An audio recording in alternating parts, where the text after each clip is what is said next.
तो हाँ भाई, कल हम लोगों ने पढ़ा था कि अभिक्रियाओं के प्रकार। अभिक्रियाएं चार प्रकार की होती हैं: योगात्मक अभिक्रिया, वियोजन अभिक्रिया, विस्थापन अभिक्रिया और द्विविस्थापन अभिक्रिया। तो आज हम लोग पढ़ लेते हैं योगात्मक अभिक्रिया के बारे में। अगर हम लोग देखें योगात्मक अभिक्रिया, योगात्मक अभिक्रिया, इसका दूसरा नाम है संकलन अभिक्रिया। संकलन अभिक्रिया, ठीक। योगात्मक अभिक्रिया या संकलन अभिक्रिया। अगर इसके परिभाषा की हम लोग बात करें तो जब दो या दो से अधिक पदार्थ, कितने भाई, जब दो या दो से अधिक पदार्थ आपस में जुड़ करके केवल एक पदार्थ का निर्माण करते हैं तो इसी को हम लोग योगात्मक अभिक्रिया कहते हैं, ठीक। कम से कम दो पदार्थ, अधिक से अधिक चाहे जितना भी हो, ये सब जुड़ करके केवल एक पदार्थ का निर्माण करें तो इसी को हम लोग क्या कहेंगे, योगात्मक अभिक्रिया कहेंगे। जैसे यहाँ पे हम लोग कोयला ले लें और यहाँ पर ऑक्सीजन ले लें और क्या करा दें, दहन, मतलब कि कोयले को हम लोग जला दें। तो दहन कराएंगे तो यह बन जाएगा CO2, कार्बन डाइऑक्साइड। जब हम लोग कार्बन को जलाते हैं तो मतलब ये है कि भाई कोई भी पदार्थ जलता है तो ऑक्सीजन की उपस्थिति में जलता है। तो जब हम कार्बन को ऑक्सीजन की उपस्थिति में जलाते हैं तो कार्बन और ऑक्सीजन मिलकर के कार्बन डाइऑक्साइड बना दी। यहाँ पर दो पदार्थ है और दोनों पदार्थ आपस में जुड़ करके एक उत्पाद का निर्माण कर रहा है तो इसका मतलब है कि यह योगात्मक अभिक्रिया है, योग होने की अभिक्रिया है, जुड़ने की अभिक्रिया है। जैसे यहाँ पर हम लिख दें सल्फर और O2, ऑक्सीजन, तो यह बन जाएगा सल्फर डाइऑक्साइड बन जाएगा। यहीं पर अगर हम लोग लिख दें कि सोडियम और क्लोरीन तो यह बन जाएगा सोडियम क्लोराइड। अब यहाँ पे क्लोरीन 2 है, यहाँ पे क्लोरीन 1 है तो 2 से गुणा कर दें और 2 से गुणा करें तो सोडियम यहाँ पर 1 है, तो पहले 1 था अब 2 हो गया तो यहाँ पर 2 से गुणा कर दें तो समीकरण क्या हो जाएगा, संतुलित भी हो जाएगा। अब यहीं पर अगर हम लोग बात करें तो देखिए दो पदार्थ आपस में मिलकर के केवल एक पदार्थ का निर्माण कर रहे हैं तो यह क्या है भाई, योगात्मक अभिक्रिया है, ठीक। बात समझ में आई। योगात्मक अभिक्रिया का मतलब कि जब दो या दो से अधिक पदार्थ आपस में मिलकर के केवल एक उत्पाद का निर्माण करते हैं तो इसको हम लोग योगात्मक अभिक्रिया कहते हैं। और इधर एग्जाम्पल में हम लोग देख रहे हैं कि भाई दो पदार्थ आपस में मिल रहे हैं और केवल एक पदार्थ का निर्माण कर रहे हैं तो यह कौन सी अभिक्रिया हो गई, योगात्मक अभिक्रिया हो गई। अब यहीं पर अगर हम लोग लिख दें NH3, NH3 मतलब अमोनिया, इसकी अभिक्रिया करा दें हाइड्रोक्लोरिक अम्ल से तो यह बना लेता है NH4OH, sorry NH4Cl, ammonium chloride, chlorine है। यहाँ पे भाई 3 हाइड्रोजन है, एक हाइड्रोजन आ गया तो NH4 हो गया, 4 हाइड्रोजन और क्लोरीन, अमोनियम क्लोराइड। तो यहाँ पर देखिए, यहाँ पर भी दो अभिकारक लिए गए, दो पदार्थ लिए गए, एक अमोनिया ली गई, एक हाइड्रोक्लोरिक अम्ल और एक उत्पाद बन गया। तो यह क्या है, यह भी जो है योगात्मक अभिक्रिया। हम लोग हाइड्रोजन और ऑक्सीजन को मिला दें तो यह बन जाता है H2O। समीकरण को संतुलित करने के लिए यहाँ 2 से गुणा, यहाँ 2 से गुणा कर दें तो यह बन जाता है जल। देखो ये जितने भी एग्जाम्पल लिखे गए हैं इधर कितने पदार्थ हैं, 2 पदार्थ हैं और इधर क्या है, 1 पदार्थ है। तो जब भी हम जो है दो या दो से अधिक पदार्थों में अभिक्रिया कराएं और केवल उसमें एक उत्पाद बने तो इसी को हम लोग कहते हैं योगात्मक या संकलन अभिक्रिया। आगे बात समझ में कि योगात्मक या संकलन अभिक्रिया कहते हैं इसको। अब उसके बाद अगर हम बात करें तो जैसे कुछ योगात्मक अभिक्रियाएं होती हैं जिनमें उत्पाद के साथ साथ ऊष्मा भी बनती है, इन अभिक्रियाओं को हम लोग ऊष्माक्षेपी अभिक्रिया कहते हैं। या तो हम यह कह दें कि वे अभिक्रियाएं जिसमें उत्पाद तो बनता ही है, साथ में ऊष्मा भी बनती है, उसको हम लोग ऊष्माक्षेपी अभिक्रिया कहते हैं। ठीक, ऊष्माक्षेपी अभिक्रिया भाई ऐसी अभिक्रिया जिसमें उत्पाद के साथ साथ ऊष्मा का भी निर्माण हो, उसी को हम लोग क्या कहेंगे, ऊष्माक्षेपी अभिक्रिया कहेंगे। जैसे जितनी भी दहन अभिक्रियाएं होती हैं सब की सब ऊष्माक्षेपी अभिक्रियाएं होती हैं। जितनी भी दहन अभिक्रियाएं होती हैं सब की सब कैसी होती हैं, ऊष्माक्षेपी अभिक्रियाएं। क्योंकि जब भी किसी पदार्थ को हम जलाएंगे भाई तो वहां से ऊष्मा निकलेगी कि नहीं, और जिन अभिक्रियाओं से ऊष्मा निकल रही है उसी को हम लोग क्या कर रहे हैं, ऊष्माक्षेपी अभिक्रिया कर रहे हैं।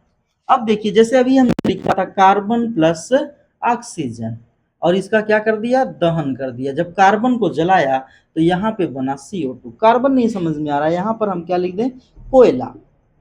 कोयले को जब हम जलाते हैं तो क्या बनता है भाई, कार्बन डाइऑक्साइड बनता है, प्लस ऊष्मा, वहां से ताप निकलता है, प्लस प्रकाश।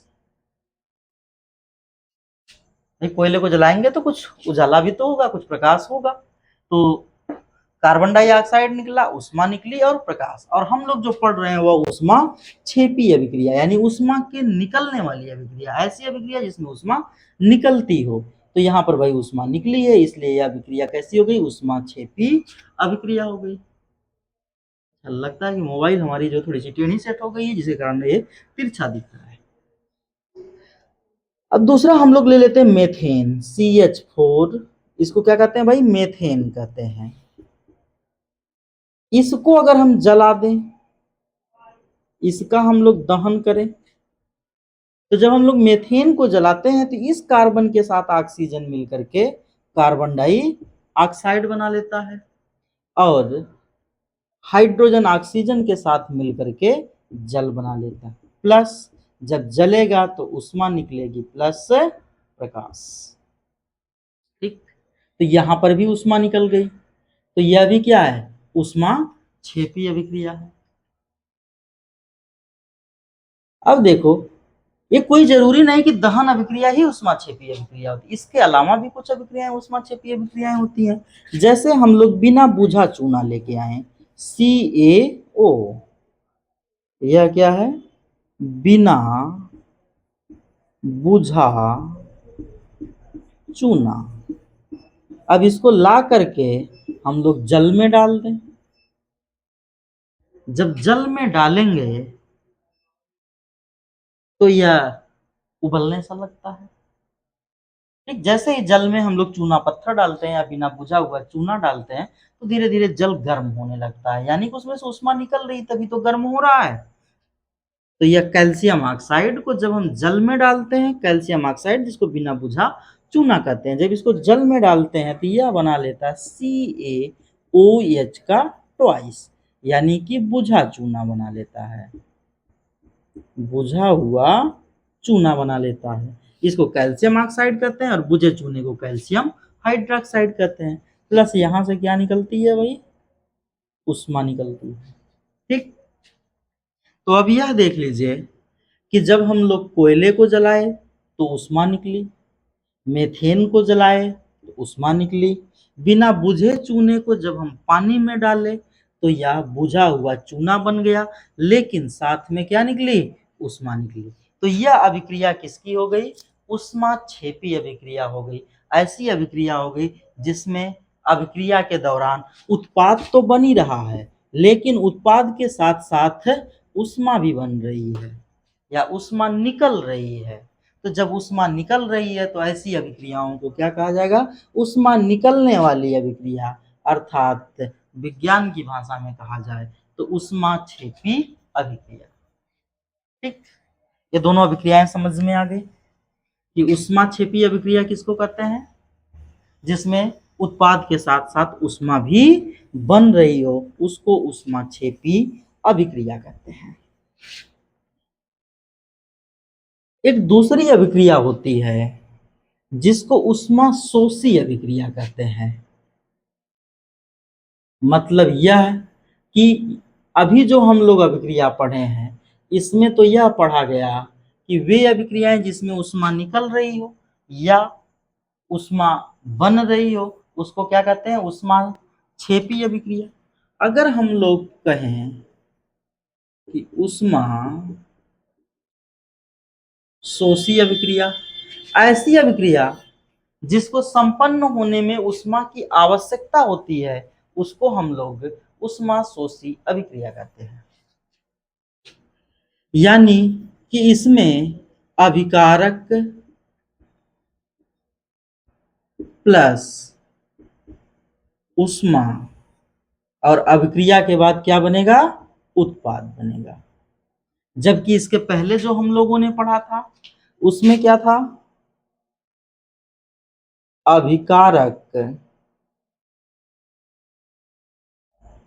अभिकारक के बाद अभिक्रिया होती थी और क्या बनता था, उत्पाद बनता था प्लस ऊष्मा बनती थी। ठीक, अभिकारक लेते थे, अभिक्रिया होती थी और उत्पाद बनता था प्लस ऊष्मा बनती थी, तो यह ऊष्मा छेपी अभिक्रिया होती है। जबकि ऊष्मा शोषी अभिक्रिया में अभिकारक होगा, इसको ऊष्मा दी जाएगी तब जाकर के उत्पाद बनेगा, इसलिए इस अभिक्रिया को हम लोग कहते हैं ऊष्मा शोषी अभिक्रिया। ठीक, जैसे उसमें हम लोग देखे थे कि वह अभिक्रिया जिसमें ऊष्मा उत्पन्न हो रही है, तो जितनी भी दहन अभिक्रियाएं होती हैं सब में ऊष्मा उत्पन्न होती है। उसी प्रकार से हम लोग इसमें ऊष्मा शोषी अभिक्रिया में कह सकते हैं कि जितनी भी वियोजन अभिक्रिया है या अपघटन, इसका दूसरा नाम क्या है, अपघटन अभिक्रिया है, वह सब की सब कैसी होती हैं, ऊष्मा शोषी अभिक्रिया। अपघटन का मतलब तोड़ने वाली, यानी कि जिसमें एक पदार्थ टूट करके दो या दो से अधिक पदार्थों का निर्माण करता है उसको हम लोग वियोजन या अपघटन अभिक्रिया कहते हैं। तो वह जितनी भी अभिक्रियाएं वियोजन या अपघटन की होंगी, जब उसको ऊष्मा देंगे तभी तो वह टूटेगा, या भाई कोई पदार्थ रखा हुआ है तो अचानक से थोड़े टूट जाएगा। उस पे हम किसी भी प्रकार से जब उसको ऊष्मा देंगे तो वह टूटेगा, चाहे प्रकाश के रूप में दे दें, चाहे विद्युत के रूप में दे दें, चाहे हम गर्म करके, कोयला गर्म करके या भाप के द्वारा दे दें। मतलब कि जब तक उसको हम हीट नहीं देंगे, ऊष्मा नहीं देंगे, तब तक कोई पदार्थ टूटता नहीं है। तो यह क्या हो गया अभी, वियोजन या अपघटन अभिक्रिया हो गई। तो देखिए यहां पर अभिकारक जैसे H2O है, H2O, अब इसमें हम लोग अगर विद्युत प्रवाहित कर दें तो यह H2 प्लस O2 में टूट जाता है। समीकरण को संतुलित करने वाली बात, यहाँ पे दो ऑक्सीजन, यहाँ पे एक ऑक्सीजन, दो से गुणा कर दिया तो H2 और O2, यह वियोजन अभिक्रिया हो गई। और जब इसको हम लोग ऊष्मा दिए तो यह क्या हो गया, टूट गया। तो यह क्या होगी भाई, ऊष्मा शोषी अभिक्रिया हो गई। यहाँ पे है NaCl, NaCl को हम लोग ऊष्मा दिए तो यह Na प्लस Cl2 में टूट गया। समीकरण को संतुलित करने के लिए यहाँ पर दो से गुणा कर दें तो यह कैसी अभिक्रिया हो गई भाई, ऊष्मा शोषी अभिक्रिया, जिसमें ऊष्मा की आवश्यकता पड़ रही है, इसी को हम लोग क्या कहते हैं, ऊष्मा शोषी अभिक्रिया। ठीक, वे अभिक्रियाएं जिनको संपन्न होने के लिए ऊष्मा की आवश्यकता होती है उसी को हम लोग क्या कहते हैं, ऊष्मा शोषी अभिक्रिया कहते हैं। आगे बात समझ में, कि जहां पर अभिक्रिया को पूरा कराने के लिए हमको स्वयं से ऊष्मा देनी पड़ती है उसी को हम लोग क्या कहते हैं, ऊष्मा शोषी अभिक्रिया कहते हैं। ठीक, एग्जाम्पल समझ में आया। अरे यार पुराना वाला एग्जाम्पल भी एक देख लेते हैं। ऐसे कार्बन डाइऑक्साइड है, कार्बन डाइऑक्साइड को जब हम ऊष्मा दिए तो ये कार्बन और ऑक्सीजन में टूट गया, तो यह क्या है, यह भी एक प्रकार की ऊष्मा शोषी अभिक्रिया है। कोई भी टूटने की अभिक्रिया होगी तो वह क्या होगी, ऊष्मा शोषी अभिक्रिया होगी। जैसे अभी हम लोगों ने देखा जल, नमक, कार्बन डाइऑक्साइड, इन सबको हम लोग अपघटित किए और अपघटित करने के लिए हमको किसकी आवश्यकता पड़ेगी भाई? ऊष्मा की आवश्यकता पड़ेगी। और जब हम इसको ऊष्मा देंगे तो यह जो है अपने अवयवों में टूट जाएगा। ठीक। बाकी जैसे देखिए एक और बताते हैं, CaCO3, इसका नाम है कैल्शियम कार्बोनेट। क्या नाम है भाई? कैल्शियम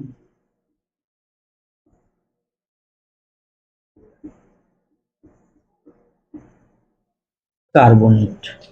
जब इसको हम लोग ताप देते हैं तो यह कैल्शियम ऑक्साइड और कार्बन डाइऑक्साइड में टूट जाता है। तो यहाँ पर भी हमको क्या करना होता है? ताप देना पड़ता है।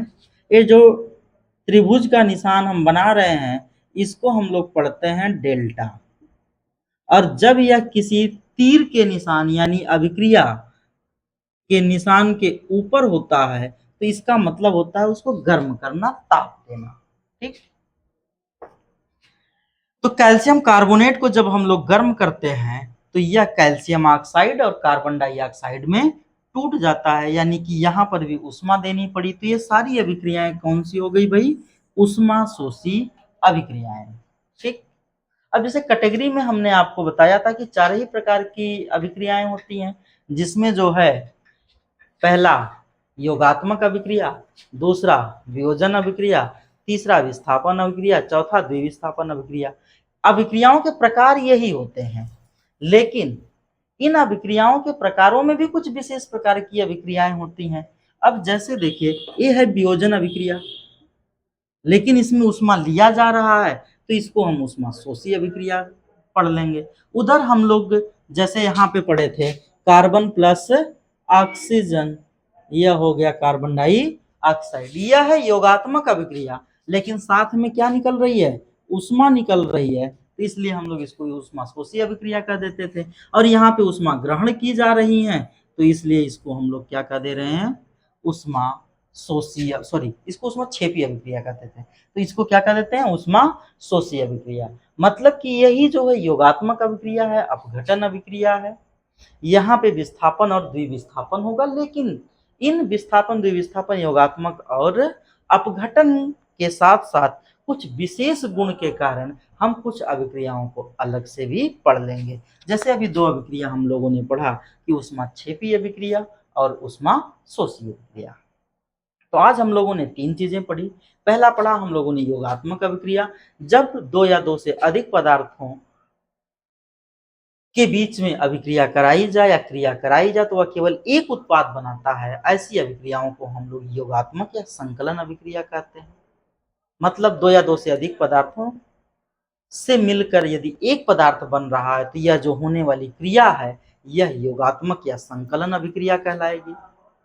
अब योगात्मक या संकलन अभिक्रिया के बाद हम लोगों ने पढ़ा ऊष्माक्षेपी अभिक्रिया, यानी ऐसी अभिक्रिया जिसमें ऊष्मा निकलती हो, उत्पाद तो बन ही रहा, उत्पाद के साथ साथ ऊष्मा भी निकल रही हो या ऊष्मा भी बन रही हो, उसको हम लोग कहेंगे ऊष्माक्षेपी अभिक्रिया। इसको भी आप लोग समझ गए। अगर कोई भी डाउट है तो कमेंट कर दिया करो, अगले दिन हम उसको डिस्कस कर देंगे। तो ऐसी अभिक्रिया जिसमें उत्पाद के साथ साथ ऊष्मा भी बनती हो उसको ऊष्माक्षेपी अभिक्रिया कहते हैं। अब उसके बाद तीसरा जो हम लोगों ने पढ़ा हुआ है ऊष्मा शोषी अभिक्रिया, यानी ऐसी अभिक्रिया जिसमें या जिसको संपन्न होने में हमको खुद ऊष्मा देनी पड़ती है, यह क्या कहलाता है? ऊष्मा शोषी अभिक्रिया। एग्जाम्पल जरूर आप याद करें, क्योंकि जब आप बोर्ड परीक्षा में लिखोगे तो बिना एग्जाम्पल के कोई मतलब निकलने वाला नहीं है। अभी थोड़ा स्लो चल रहा है, बाकी आपको समझने में कोई दिक्कत हो रही हो तो आप कमेंट जरूर करिए कि हाँ सर हमें ये प्रॉब्लम है, और बाकी अगर प्रॉब्लम नहीं है तो आप एक बार नोट्स इसका बनाते रहिए, एक साथ इसको लिखते रहें। जब हम यहाँ पे समझा रहे हैं आप अपने से इसको लिखने का प्रयास करेंगे तो फिर यहाँ पे लोड हो जाएगा, और एक बार जब यहाँ पे लोड हो गया तो फिर बोर्ड आपका मस्त चला जाएगा। बाकी अगर आप केवल देखे और उसको लिखे नहीं, बनाए नहीं, तो कोई मतलब निकलने वाला नहीं है। तो इसलिए नोट्स जरूर बनाएं, जब नोट्स बनाएंगे तभी प्रॉफिट होगी। बाकी हाँ, वीडियो अपने दोस्तों को भी शेयर कर दें कि जिससे उनके पास भी पहुंच सके। ठीक। बाकी और कोई प्रॉब्लम होगी तो कमेंट करिएगा। मिलते हैं हम लोग कल की वीडियो में, तब तक के लिए टाटा बाय बाय।